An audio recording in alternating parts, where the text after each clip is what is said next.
এখানে আরেকটা বিষয় হচ্ছে যে আমাদের আজকে এই যে অ্যাসোসিয়েশন করার উদ্যোগ, আমাদের কাছে মাঝে মাঝে ফরিদউদ্দিন ফোরকান উনি আমাদের স্কুলে বেশ সময় দিয়েছেন। এক সময় আমাদের স্কুলে গিয়েছেন, উনি একটা অ্যাসোসিয়েশন, উনি একটা বরিশাল আঞ্চলিক একটা অ্যাসোসিয়েশনের সাথে জড়িত আছে।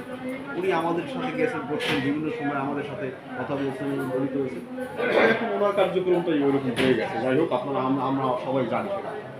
এখন আমাদের এইটা বরগুনা জেলাভিত্তিক যে কার্যক্রমটা আমরা শুরু করেছি, এটা অত্যন্ত গুরুত্বপূর্ণ এবং অত্যন্ত এটা আমাদের দরকার কেন? আজকে আমাদের যে কোনো সময় আমাদের যে এই যে হঠাৎ করে বললো, দেখেন আমরা সবাই কিন্তু জানি একসময় আমরা এরকমই ছিলাম। অর্থাৎ কিন্ডারগার্টেন বরগুনা ক্যালিক্স একাডেমি প্রতিষ্ঠা হয়েছে 2005 সালে।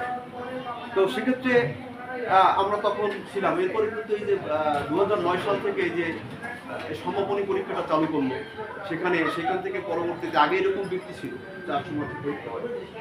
তো তখন থেকে কিন্তু স্কুলের নামই পরীক্ষা দেওয়া নেই। এটা একটা সুন্দর গভর্নমেন্টের, এবং কিন্ডারগার্টেন একসময় কিন্তু বলছে যে আমাদের বই দেবে।